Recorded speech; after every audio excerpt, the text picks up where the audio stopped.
right then and there, I was just like, that was a complete 180 from the way that we've been talking and communicating. Larry is never going to divorce her because he doesn't want to lose his money. And I immediately just called right back, and he just came unhinged. It would be extremely difficult, if not impossible, for Miss Rudolph to reach the trigger of this weapon. He flipped out, cussed at me, said, "You wouldn't be any good at this anyway." This is True Crime Arizona, the podcast. During that first FaceTime call, he did mention that he lived out in Arizona. That was where he was on his back porch having the FaceTime call with me from there. And he was kind of showing me the view that he had. Zach Bowman was pretty excited for a new job opportunity. It was August of 2018. He sent his resume to Lawrence Rudolph, known as Larry, a dentist in Pittsburgh who split his living time between Pennsylvania and Paradise Valley, Arizona, with his wife, Bianca. I was in between jobs. I was searching for a position that fit me and it would have been good for my family.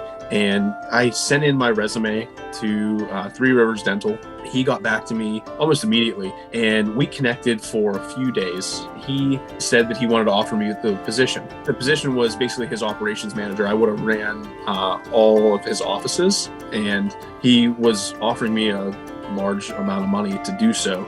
And it would have been fantastic. It sounded great, something that I would have been really great at as well. And there was something else. It wasn't just a good job fit, but Zach and Larry had a lot of personal similarities.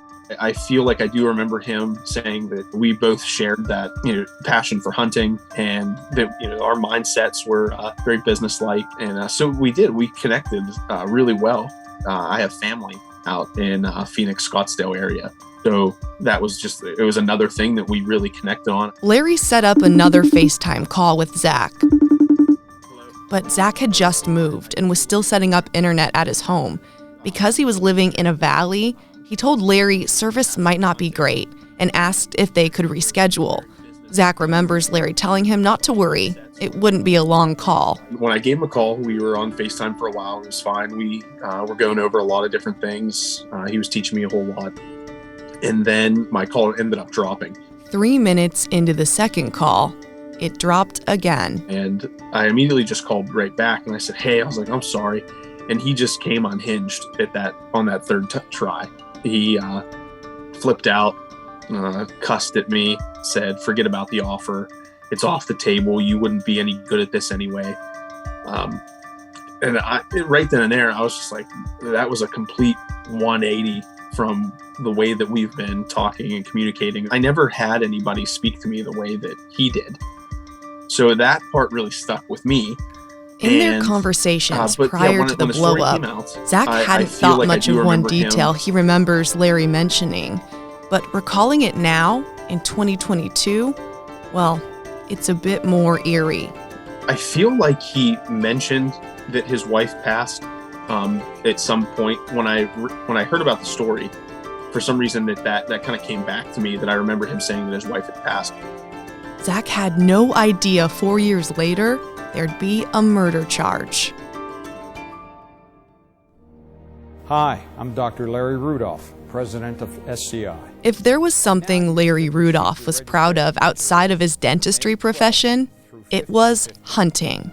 Our elected representatives need to see us on Capitol Hill and to hear about the issues important to hunters. He would narrate videos just like this for Safari Club International while he was president, frequently hunting big game on trips all over the world with Bianca. She, too, was an avid hunter. The couple would often take pictures together with the game they killed: caribou, hippos, boars, etc. We're talking large animals. They were well known together in the hunting community. One place they'd travel to often for big hunting trips: Zambia, Africa. But in fall of 2016, their trip to Zambia would be their last trip ever together. Federal court documents shine new light into the Rudolphs' marriage. Larry and Bianca met while Larry was in dental school in Pittsburgh. The two married in the early 80s. In 2012, the Rudolphs moved from Pittsburgh to Arizona. but the dental practices stayed in Pittsburgh. While both Larry and Bianca would hunt on their big trips, this particular Zambia trip seemed to be primarily for Bianca, so she could achieve a personal goal. According to the documents, Bianca's goal was to kill a leopard. Though she wasn't successful on that, she did kill several other animals. She and Larry had brought 2 guns with them, a rifle and a shotgun.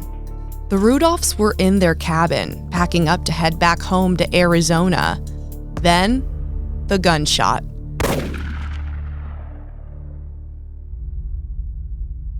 Bianca was shot in the chest by the shotgun. Zambian police got to the scene. Larry told them he was in the bathroom when the gun went off and came out to find Bianca bleeding on the floor. He told officials he tried to resuscitate her, but it didn't work. In the federal paperwork, Larry told the Zambian police he suspected the shotgun had been left loaded from their hunt the day before and went off while Bianca was trying to pack it in its case. Zambian police ruled her death accidental. Larry called the embassy that afternoon and told them his wife died that morning from an accidental gunshot wound, and he wanted to quickly cremate her and leave the country. The embassy consular chief eventually told the FBI he had a bad feeling about the situation, which he thought was moving too quickly. Interestingly enough, the court documents revealed the life insurance policies were updated and adjusted in 2016, prior to Bianca's death.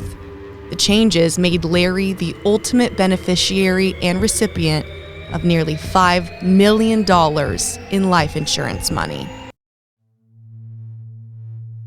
One of Bianca's friends, whose name has not been released, contacted the FBI.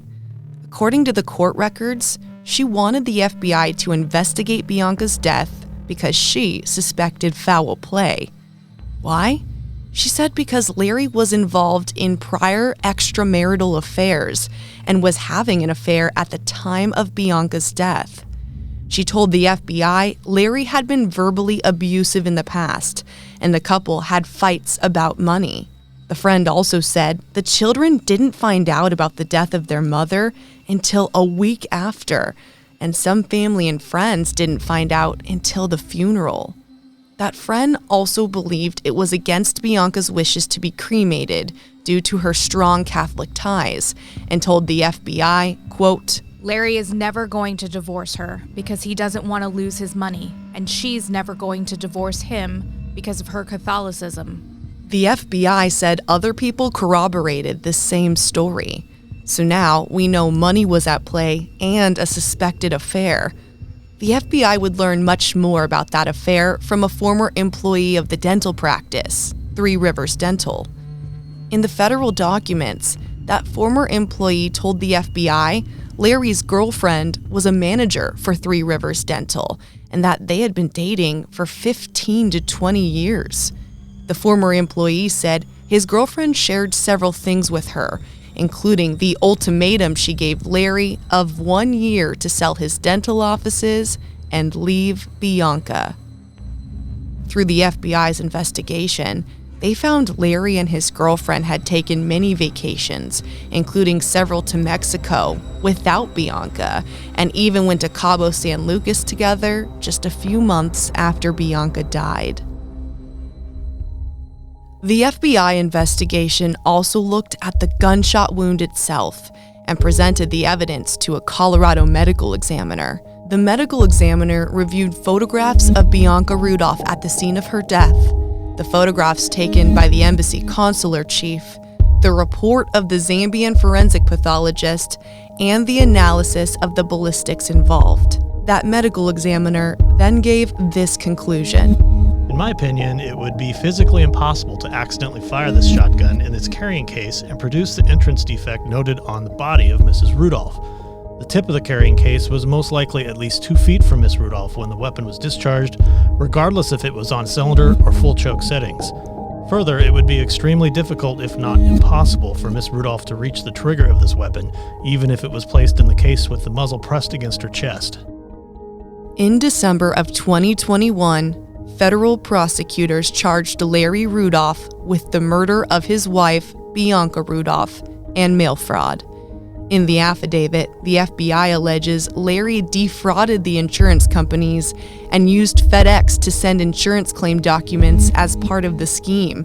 The FBI agent wrote, "In addition to the evidence of motive, the insurance proceeds, and the possible desire to live openly with girlfriend, additional evidence gathered during the investigation supports my conclusion that there is probable cause to believe that Bianca Rudolph did not die by accident and was rather killed by Lawrence Rudolph."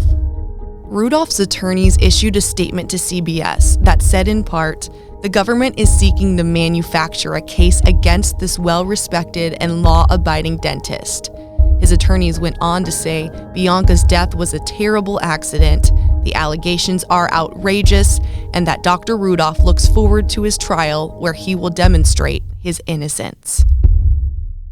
Following the story after it broke in January, Zach Bowman couldn't help but mentally replay his interactions with Larry Rudolph over and over again, and the way Larry's demeanor turned so quickly and became so hostile toward him. The way that he responded and, flipped so quickly that, what else is going on in the guy's head. Zach will be following the case as it unfolds. The trial is planned for this spring in Denver, Colorado, where the charges were filed, but it could be delayed. This case now has international attention as we learn more about the Rudolphs. We'll keep you all up to date here as the case continues to unfold. True Crime Arizona, the podcast, is hosted by me, Brianna Whitney, and produced by Sergio Hernandez. It's a production of Arizona's Family, 3TV, CBS 5, and azfamily.com in Phoenix, Arizona.